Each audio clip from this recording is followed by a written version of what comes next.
السلام علیکم ورحمۃ اللہ وبرکاتہ۔ دوستو، دنیا میں اس پوری کائنات میں اگر انسان کے پاس سب سے قیمتی کوئی چیز ہے تو وہ ایمان ہے۔ سب سے قیمتی چیز انسان کے پاس ایک مسلمان کا ہونا ہے، اسلام کا اس کے پاس آنا ہے۔ سب سے قیمتی چیزیں ہیں دوستو یہ۔ انسان اگر اپنے ایمان سے ہی ہاتھ دھو بیٹھے تو پھر یہ نہ دنیا کا ہے اور نہ آخرت کا ہے۔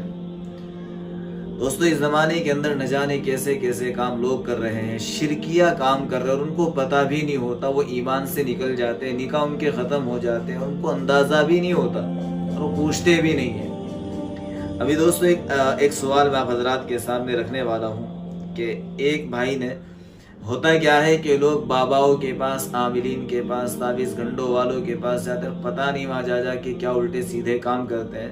سب کی بات نہیں کر رہا میں، لیکن اکثر ان میں کے ایسے ہی ہیں جو لوگوں کو، عوام کو شرکیہ چیزوں پر لگا دیتے ہیں۔ ان کے ساتھ عجیب عجیب لوگوں کے عقیدے بنے ہوئے ہیں۔ دوستو دیکھو، میں آپ حضرات کو ایک چھوٹا سا مسئلہ بتانے والا ہوں، بہت قیمتی بات آپ حضرات کو آج معلوم ہوگی۔ تھوڑا سا اپنے اندر کے شعور کو بڑھائے، اپنے ایمان سے ہاتھ نہ دھوئے، خدا را اپنے ایمان سے ہاتھ نہ دھوئے۔ ایک بھائی کے بارے میں سوال آیا تھا کہ ایک آدمی تھا، اس کے یہاں بچے نہیں ہوتے تھے۔ سوال کیا گیا تھا کہ ایک شخص کے یہاں بچے نہیں ہوتے تھے، تو اس کو کسی نے مشورہ دیا کہ فلاں مورتی کے سامنے چلا جا اور اس کے سامنے جا کر اس کی ذرا سی پوجا کر اور بت کے سامنے کھڑا ہو کے وہاں ایک منت سی مان لے، کھانا تقسیم کرنے کی، کہ میں یہاں منت مان لیتا ہوں اور اس کھانے کو تقسیم کروں گا۔ کھانا تقسیم، اس نے کھانا بھی تقسیم کیا۔ وہ پوچھ رہے کیا یہ شخص مسلمان ہے، کیا یہ آدمی اور اس کی عورت، اچھا دونوں میاں بیوی گئے تھے، بت کے سامنے پوجا کی، پھر وہاں کھانا تقسیم کیا، اس کے بت کے نام پر ہی تقسیم کیا، اور مقصد یہ تھا کہ اس وجہ سے ہمارے یہاں بچہ ہو جائے گا۔ دیکھ رہے ہو کہ آدمی کہاں سے کہاں پہنچ جاتا ہے۔ ایک بچے کے لیے انسان اپنے ایمان سے ہی ہاتھ دھو رہا ہے۔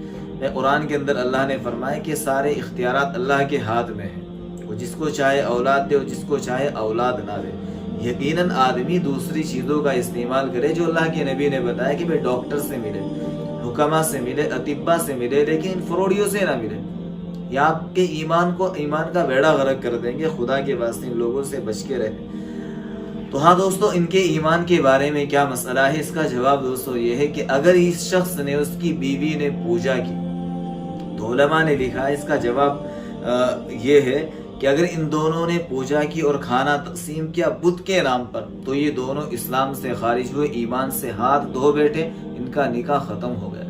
یہ دونوں بھی ایمان سے خارج ہے، اور جو ان کو ترغیب دے رہا ہے اس بات کی کہ بھائی بت کے سامنے جا کر پوجا کرو، پھر وہاں جا کر منتیں مانو، پھر وہاں جا کر کھانا تقسیم کرو، تو یہ تینوں ہی مجرم ہیں اور تینوں ہی اسلام سے خارج ہیں۔ ان کو واپس سے دوبارہ کلمہ پڑھنا پڑے گا اور دوبارہ سے واپس سے پھر اپنے نکاح کی تجدید، یعنی دوبارہ نکاح پڑھوانا پڑے گا۔ میں نے دوستو یہ اس لیے آپ حضرات کے سامنے مسئلہ رکھا ہے کہ اس زمانے کے اندر یہ چیزیں بہت عام ہو چکی ہے۔ کوئی بھی لالچ ہو، کوئی بھی غرض ہو، خدا کے واسطے اللہ کے در کو مت چھوڑیے، اس کے در سے نا امید مت ہوئیے۔ اللہ تبارک و تعالیٰ کو سب سے زیادہ ناپسند یہی بات ہے کہ کوئی اس کی ذات میں شریک کرے۔ سارا مسئلہ یہی تو ہے۔ بت پرستی اسلام کے اندر حرام ہے، بالکل بھی جائز نہیں ہے، ذرہ برابر بھی گنجائش نہیں ہے۔ جو بھی مانگنا ہے اللہ سے مانگے، اللہ کے سامنے اپنی حاجت رکھے۔ تو اگر خدا نہ خواستہ، اللہ نہ کرے، ہزار بار نہ کرے، اگر ہم میں سے کسی کے سامنے کبھی ایسا کوئی مسئلہ آیا ہو، اگر آپ کے ساتھ بھی ایسا کوئی مسئلہ آیا ہو، تو بھائی فوراً توبہ کرے اور اس پورے مسئلے کو، پوری حالت کو کسی عالم دین کے سامنے رکھے اور ان سے بات کرے، اور پھر اپنے مسئلے کو اچھے سے جان کر، سمجھ کر اس کے کسی صحیح نتیجے پر پہنچے۔ ہم اللہ سے دعا کرتے ہیں اللہ تبارک و تعالیٰ پوری امت مسلمہ کے ایمان کی حفاظت فرمائے اور ہم سب کو مرتے دم تک ایمان اور اسلام پر استقامت نصیب فرمائے۔